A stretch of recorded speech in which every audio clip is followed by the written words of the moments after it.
La SNAMS a deux principales missions.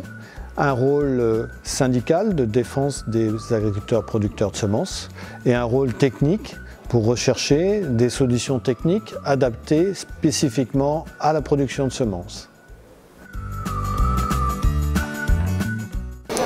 Alors, en région Centre, on a la plupart des productions de semences qu'on rencontre au niveau national, à savoir des céréales, des betteraves, des fourragères et des potagères.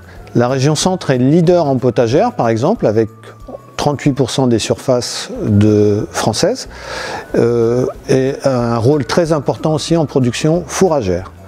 Mais c'est en termes d'hectares les surfaces de céréales qui sont les plus importantes.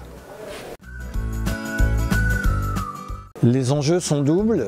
La production de semences permet de développer sur certaines exploitations des nouvelles productions, de diversifier les productions, voire de se spécialiser sur des productions intéressantes, à haute valeur ajoutée.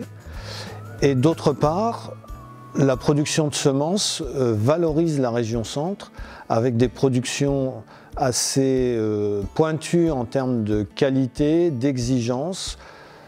Du coup, la région Centre se développe en semences parce qu'elle est capable de répondre à un certain nombre de critères attendus par les établissements.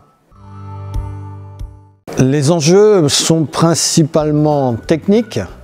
En fait, ils sont nationaux, mais du fait que ces productions sont très présentes en région Centre, les enjeux principaux sont la disparition de certaines spécialités phytosanitaires. Et du coup, cette disparition va entraîner un manque de contrôle de certains parasites qui peut, en clair, nous amener la disparition de la production. Je vais donner deux exemples précis. Le trèfle violet, on a un insecte qui s'appelle l'apion du trèfle qui remet en cause complètement la production de semences. On a eu cette année 90 à 95% des surfaces qui étaient à zéro ou proche de zéro. Et puis l'autre exemple, c'est le radis porte-graines en production potagère, où là, la présence d'altise et de méligètes de façon importante, combinée en plus à des conditions climatiques particulières de l'année 2019, ont amené plus de la moitié des surfaces à être broyées avant la récolte, et ce qui restait à avoir des rendements très insuffisants. Alors que pour ces deux productions, la région Centre était leader national, voire mondial. Donc ça pose beaucoup d'interrogations par rapport au ressenti de la région Centre. L'actualité, c'est justement autour de ces problèmes techniques, avec des impasses techniques qu'on essaye de solutionner par des solutions alternatives autres que chimiques, mais pour l'instant, on n'a pas réussi à développer ces solutions de façon satisfaisante pour pouvoir contrôler tous les problèmes dont on vient de parler.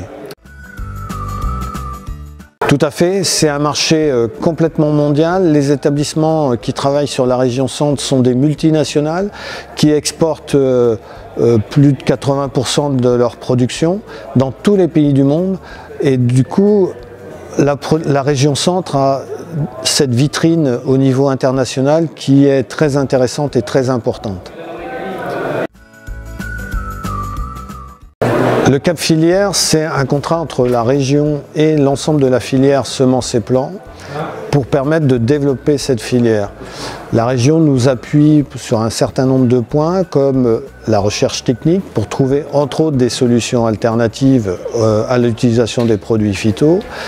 La région nous aide aussi au niveau des investissements sur nos exploitations pour pouvoir développer de façon continue l'ensemble de nos productions de semences, et donc la région apporte un appui à l'ensemble de la filière à travers de moyens financiers très conséquents.